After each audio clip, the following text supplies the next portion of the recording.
capítulo 9 do livro histórico de 1 Samuel. Quis era um homem rico e de grande influência da tribo de Benjamim. Quis era filho de Abiel, neto de Zeror, bisneto de Becorate e trineto de Afiá. Ele tinha um filho chamado Saul, jovem e de boa aparência.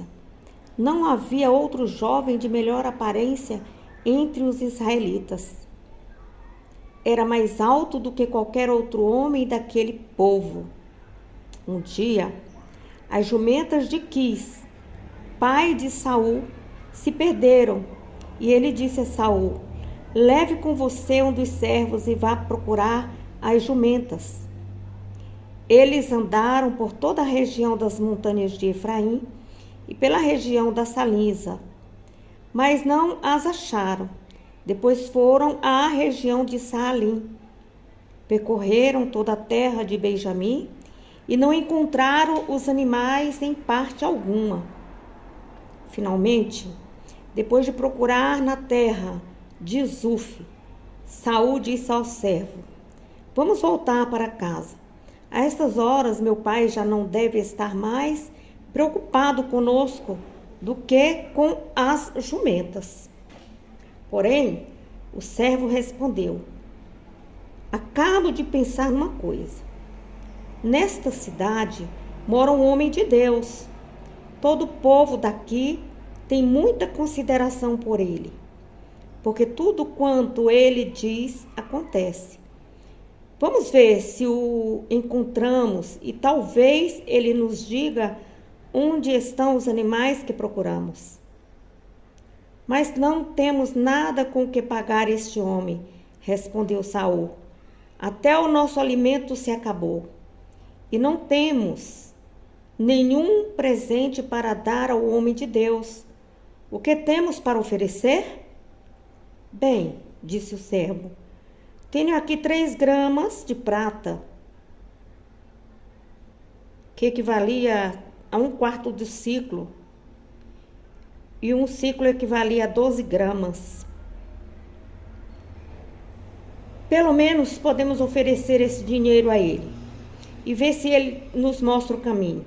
Antigamente, em Israel, quando alguém ia consultar Deus, dizia: vamos ao vidente, porque naquela época o profeta era chamado de vidente. Saul concordou: está bem, vamos. E assim foram para a cidade onde morava o homem de Deus. Quando subiam a colina em direção à cidade, viram alguns jovens que estavam saindo para tirar água. Então perguntaram a elas: o vidente está na cidade? Sim, responderam as jovens. Continue por essa estrada. Ele mora logo depois da entrada da cidade. Ele acaba de voltar de uma viagem para tomar parte num sacrifício público no altar da montanha. Por isso, apresse-se para encontrá-lo antes que ele suba ao altar do monte para comer. O povo não comerá enquanto o vidente não chegar e abençoar o alimento. Vão agora e vocês o encontrarão. E assim, eles foram para a cidade. E quando estavam pela porta, viram Samuel, que saía na direção deles e se dirigia para o lugar do culto. No dia anterior, o Senhor já havia revelado isso a Samuel.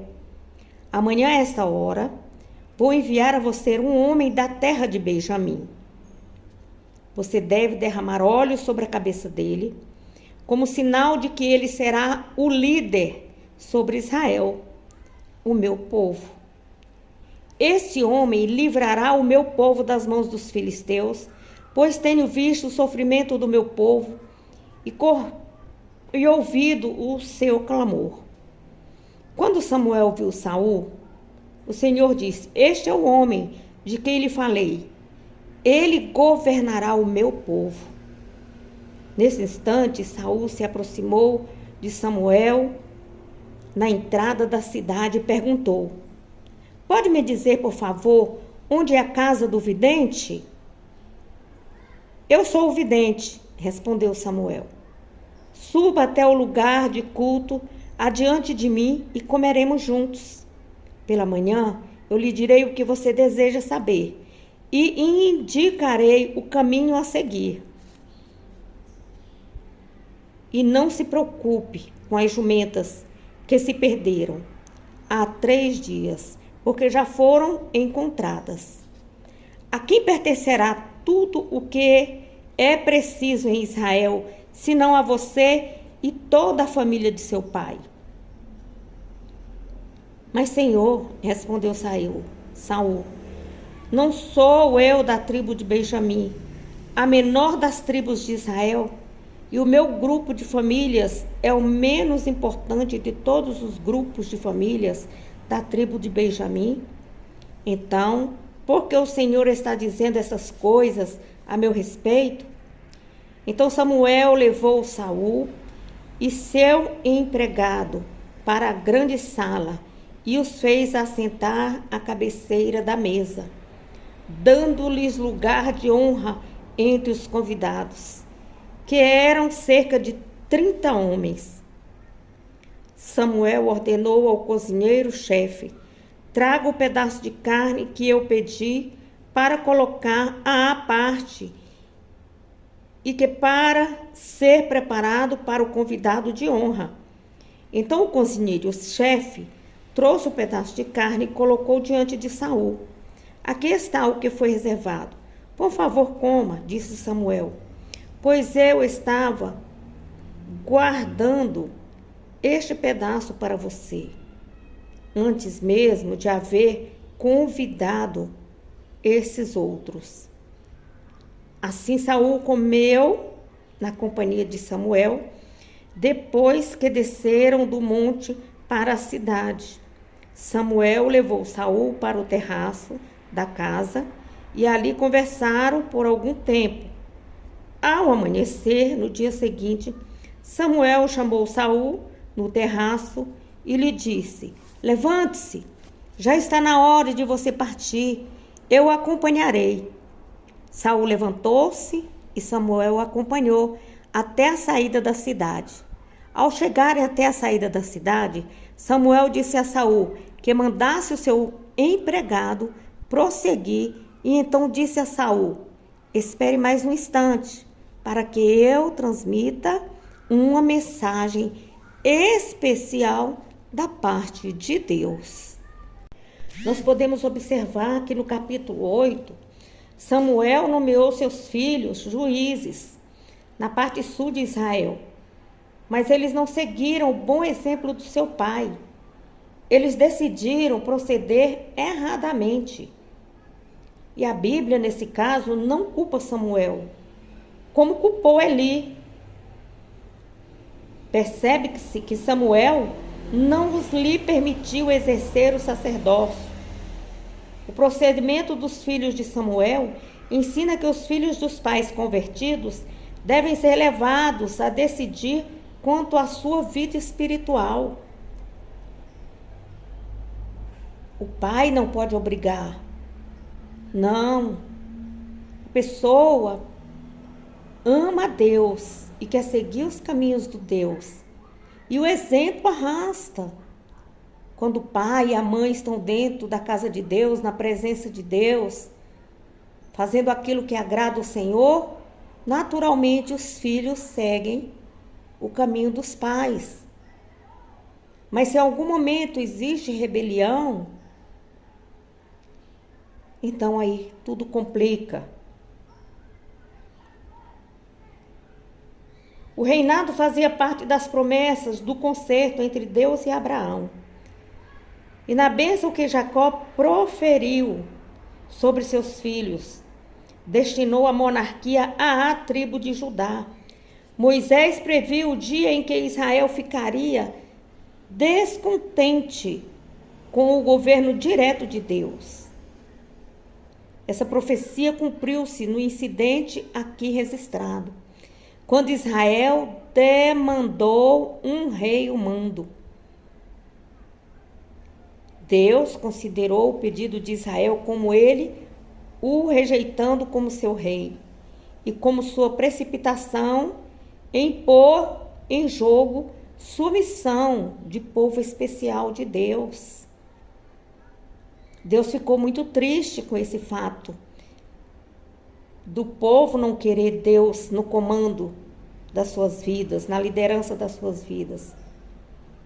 Os israelitas, eles pediram um reino humano para que fossem como todas as outras nações, e o nosso rei nos julgará e sairá diante de nós e fará nossas guerras.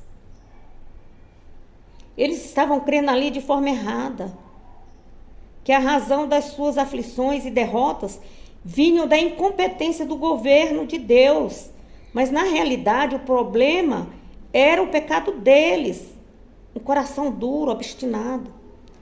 Daí eles conformaram-se com o modo de vida dos povos ímpios ao redor, ao invés de se conformarem com Deus e de confiarem em Deus. Embora aquele não fosse o momento de Deus para eles terem um rei, e fosse injusta a sua motivação, Deus os atendeu no que pediram. Apesar de tudo, Deus se propôs a guiar o povo, apesar dos fracassos do governo da monarquia de Israel. Isso revela o amor de Deus e a sua paciência com a fraqueza humana.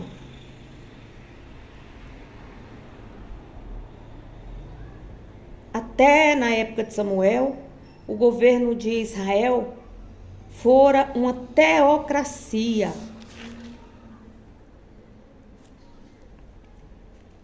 Glória a Deus, aleluia.